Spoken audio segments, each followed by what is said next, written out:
Ano-ano ang mga bagay na hindi na mangyayari o hindi na natin maranasan sa langit? Yan po ang pag-uusapan natin sa videong ito. Madalas na itinuturo o naririnig natin ang mga magagandang bagay na makikita at maranasan natin sa langit. Kung paanong napupuno ito ng presensya ng Diyos, ng kanyang kapayapaan, kagalakan at pag-ibig. Makikita din natin ang ating mga mahal sa buhay na naniwala at nanampalataya sa Kanya habang ine-enjoy natin ang paraisong inihanda niya para sa atin. Ang langit ay lantay na mga gintong kumikinang na parang perlas kasama ang mga mamahaling mga bato. Maging ang mga pintuan ay yari sa perlas at ang lansangan ay gawa sa ginto. Street of gold si ika nga. Makikita din ang ilog na nagbibigay buhay na sinlinaw ng kristal na nagbumula pa sa trono ng Diyos. Sa lahat ng mga magandang bagay na ito at iba pa na hindi ko nabanggit, ano naman ang mga meron dito sa lupa, ngunit wala na sa langit? What are the no mores of heaven? Unang-una, no more death. Wala nang kamatayan. Ang sabi po sa Revelation 21:4, He will wipe every tear from their eyes. There will be no more death. At papahirin niya ang bawat luha sa kanilang mga mata. Wala nang kamatayan. Kung dito sa lupa, marami ang natatakot sa kamatayan dahil ito ang katapusan ng buhay, sa langit, hindi na. Death shall be no more. Wala nang mamamatay sapagkat magkakaroon tayo ng buhay na parang sa Diyos. Buhay na walang hanggan. Ang kamatayan ay tuluyan ng magagapi at matatalo. Tignan po natin ang mga verses na ito. Sa Isaiah 25:8, lubusan ng pupuksain ng Panginoong Yahweh ang kamatayan. Sa 1 Corinthians chapter 15:54 hanggang 55, kapag ang nabubulok ay napalitan na ng di nabubulok at ang may kamatayan ay napalitan na ng walang kamatayan, matutupad na ang sinasabi sa kasulatan. Nalupig na ang kamatayan, lubos na ang tagumpay. Nasaan o kamatayan ang iyong tagumpay? Nasaan o kamatayan ang iyong kamandag? At ang sabi naman sa Revelation chapter 20 verse 14, pagkatapos ay itinapon din sa lawan ng apoy ang kamatayan. Sa langit matutupad ang ultimate plan ng Panginoon. Buhay na walang hanggan kasama siya. If Jesus was resurrected, tayo din. At makakasiguro tayo na hindi na tayo mahahawakan ng kamatayan magpasawalang hanggan. Pangalawa, no more mourning or crying. Ang sabi muli sa Revelation 21:4, He will wipe every tear from their eyes. There will be no more death or mourning or crying. At papahirin niya ang bawat luha sa kanilang mga mata. Wala ng kamatayan, dalamhati at pagtangis. Isa na siguro ito sa pinaka-sweet na gagawin ng Panginoon. Papahirin niya ang bawat luha sa ating mga mata at sisiguruhin niya na hindi ka na muling luluha pa dahil sa kung anumang paghihirap.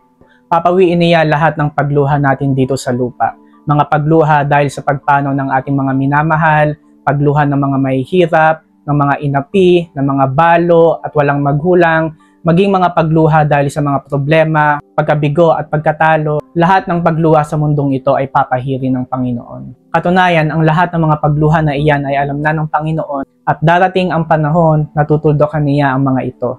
Ang sabi po sa Psalm 56:8, Record my misery, list my tears on your scroll. Are they not in your record? Ang taglay kong suliranin na babatid mo ng lahat, pati mga pagluha ko'y nakasulat sa iyong aklat. He will heal and comfort you emotionally and spiritually. Pangatlo, no more pain. Ang sabi uli sa Revelation 21:4, He will wipe every tear from their eyes. There will be no more death or mourning or crying or pain, for the old order of things has passed away. At papahirin niya ang bawat luha sa kanilang mga mata. Wala ng kamatayan, dalamhati, pagtangis at paghihirap, sapagkat lumipas na ang dating mga bagay. Anumang paghihirap na bahagi ng ating pamumuhay sa mundong ito ay lilipas na. Tatanggalin na ito ng Panginoon because heaven represents our final victory over sin, death, and suffering. Anumang brokenness na naranasan natin, bubuuin muli tayo ng Panginoon. At iyan ang dahilan kung bakit tinanggap ni Apostol Pablo ang lahat ng pagtitiis na naranasan niya. Ang sabi sa Romans 8:18, I consider that our present suffering are not worth comparing with the glory that will be revealed in us. Para sa akin, ang mga pagtitiis natin sa kasulukuyan ay hindi maihahambing sa kaluwalhatiang ipapahayag sa atin balang araw. Alam niya na sa langit ay wala ng paghihirap at ito ay mapupuno ng kaluwalhatian ng Diyos. Kaya't ang mga pag-itiis na mayroon tayo sa ngayon ay pansamantala lamang. Walang hanggang kapayapaan ang naghihintay sa atin sa langit. Pang-apat, no more cursed. Ang sabi po sa Revelation chapter 22 verse 3, no longer will there be any curse. Wala roong makikitang anumang isinumpa ng Diyos. Alam natin that when man sinned in the book of Genesis, nagkaroon ng sumpa. Curse is the ground, sabi ng Panginoon. Naging mahirap ang panganganak para sa mga babae, nagkaroon ng matinding paghihirap at pagkapagod sa pagtatrabaho para sa mga lalaki at nagkaroon ng kamatayan. And even creation, ang ating mundo ay naghihirap. Ang sabi po sa Romans chapter 8 verse 19 to 22, for the creation waits in eager expectation, for the creation was subjected to frustration, that the creation itself will be liberated from its bondage to decay. We know that the whole creation has been groaning as in the pains of childbirth. Pero sa langit, curse will be removed. Wala nang paghihirap at pagkapagod. Anumang mga masamang epekto ng pagkakasala ng tao ay hindi na mararanasan sa langit. Panglima, no more sin. Maraming katotohanan ang Biblia patungkol sa pagkawala ng kasalanan sa langit. Heaven is a place of God's complete holiness and righteousness, at ang lahat ng makasalanan ay itatapon sa impyerno. Ang sabi po sa Revelation chapter 21 verse 8, subalit para naman sa mga duwag, mga taksil, mga gumagawa ng mga kasuklam-suklam na bagay, mga mamamatay tao, mga nakikiapid, mga mangkukulam, mga sumasamba sa Diyos-Diyosan at sa lahat ng mga sinungaling, ang magiging bahagi nila ay sa lawa na nagliliyab na apoy at asupre. At walang makakapasok na sino mang makasalanan. Ang sabi din sa Revelation 21:27, ngunit hindi makakapasok doon ang anumang bagay na marumi, ni ang mga gumagawa ng mga kasuklam-suklam, ni ang mga sinungaling. Ang mga tao lamang na ang pangalan ay nakasulat sa aklat ng buhay na iniingatan ng Kordero ang makakapasok sa lungsod.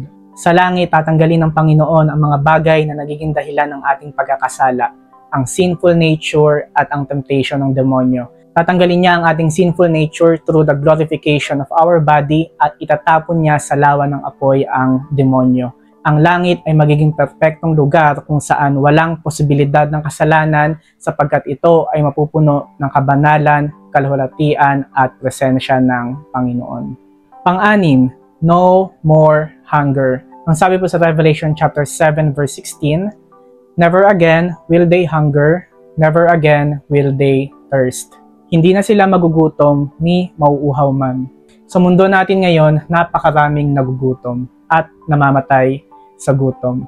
Pero sa langit, tatapusin ng Diyos ang problema na ito. God will fully satisfy and provide for His people. Kakain tayo sa langit hindi dahil sa gutom, but to enjoy the abundance of God. Heaven is the ultimate fulfillment of God's promise when it was said, si Yahweh ang aking pastol, hindi ako magkukulang. Sa John 6:35 naman, ako ang tinapay ng buhay, ang lumalapit sa akin ay hindi na magugutom kailanman, at ang sumasampalataya sa akin ay hindi na mauuhaw kailanman. Sa langit may kakumpletuhan, ang lahat ng ating pangailangan ay mapupunan ng higit pa sa ating inaasahan. Pang-pito, no more sun or moon. Ang sabi po sa Revelation 21:23, the city does not need the sun or the moon to shine on it, for the glory of God gives it light and the Lamb is its lamp. Hindi na kailangan ng araw o ang buwan upang bigyang liwanag ang lungsod, sapagkat ang kaluwalhatian ng Diyos ang nagbibigay ng liwanag doon at ang Kordero ang siyang ilawan. Kung dati, ang Diyos ang naging ilaw on the first 3 days of creation, siya muli ang magiging ilaw on the new heaven and new earth. Hindi na kailangan ng araw, ang buwan at mga bituin. Ang kaluwalhatian ng Diyos ang magiging ilaw na magbibigay ng walang hanggang liwanag. God's brilliance will sustain everything. Pangwalo, no more sea. Ang sabi po sa Revelation chapter 21 verse 1, then I saw a new heaven and new earth, for the first heaven and the first earth had passed away, and there was no longer any sea. Pagkatapos nito, nakita ko ang isang bagong langit at isang bagong lupa. Wala na ang dating langit at lupa, wala na rin ang dagat. Marahil hindi ito kaaya-aya sa iba, lalo na for those na nahuhumaling sa dagat. Pero ito po ang sinasabi sa Biblia. Ngunit mayroon din namang iba't ibang interpretasyon ang karamihan patungkol sa verse na ito. Pinapaniwalaan na dahil dito, wala ng kapahamakan o kasamaan sa langit dahil ang dagat ang pinanggagalingan ng masama. Ang sabi po sa Psalm 74:13, "It was you who split open the sea by your power. You broke the heads of the monster in the waters." Sa lakas na iyong taglay, hinati mo yaong dagat at ang mga naroroong dambuhala ay inutas. Ang sabi naman sa Psalm 46:6, "Kahit na magnalit yaong karagatan." Maging sa Book of Revelation, sa dagat nagmula ang halimaw. Ang sabi po sa Revelation chapter 13 verse 1, "The dragon stood on the shore of the sea, and I saw a beast coming out of the sea. It had 10 horns and 7 heads, with 10 crowns on its horns, and on each head a blasphemous name." Pagkatapos ay nakita kong umaahon sa dagat ang isang halimaw na may 7 ulo at 10 sungay. May korona ang bawat sungay nito at sa bawat ulo ay nakasulat ang mga pangalang lumalapastangan sa Diyos. Kaya't sa langit, wala nang anumang pinagmumulan ng kasamaan o kaguluhan sapagkat wala nang dagat. Wala na rin ang dagat na naghihiwalay sa mga bansa at sa mga tao. Sa langit, magkakaisa ang lahat at hindi na mahiwalay pa sa Diyos. Pangsyam, no more separation. Ang sabi po sa 1 Thessalonians chapter 4:17, "After that, we who are still alive and are left will be caught up together with them in the clouds to meet the Lord in the air, and so we will be with the Lord forever." Pagkatapos, tayo namang mga buhay pa at natitira ay titipunin sa alapaap kasama ng mga binuhay upang salubungin ang Panginoon sa himpapawid. Sa gayon, makapiling natin siya magpakailanman. Dahil wala na ang kasalanan at kamatayan, wala na ang mga bagay na nagpapahiwalay sa atin sa Diyos. Wala na rin ang mga dibisyon na nagpapahiwalay sa atin sa isa't isa. Ang sabi po sa Galatians 3:28, "There is neither Jew nor Gentile, neither slave nor free, nor is there male and female, for you are all one in Christ Jesus." Wala nang pagkakaiba ang Hudyo at ang Griego, ang alipin at ang malaya, ang lalaki at ang babae. Kayong lahat ay iisa na dahil sa inyong pakikipag-isa kay Kristo Jesus. Heaven will be a place of eternal fellowship and togetherness. Sama-sama nating makasama ang Diyos magpakailanman. Pang-10 at panghuli na, no more defeat. Ang sabi po sa Revelation chapter 22 verse 5, "And they will reign forever and ever." At maghahari sila magpakailanman. Wala nang pagkatalo at pagkabigo sa langit sapagkat dito na makukumpleto ang tagumpay ng Diyos sa kasalanan, kamatayan at kasamaan. At makakasalo tayo sa tagumpay na ito. Wala nang pagkatalo sa kasalanan. Itatapon sa lawa ng apoy si Satanas at ang kanyang mga demonyo at maghahari tayong kasama ang Diyos magpakailanman. Hi guys! Welcome back to my channel, and kung na-bless ka sa video na ito, like this video, subscribe to this channel, and share it sa ating mga kaibigan. God bless you.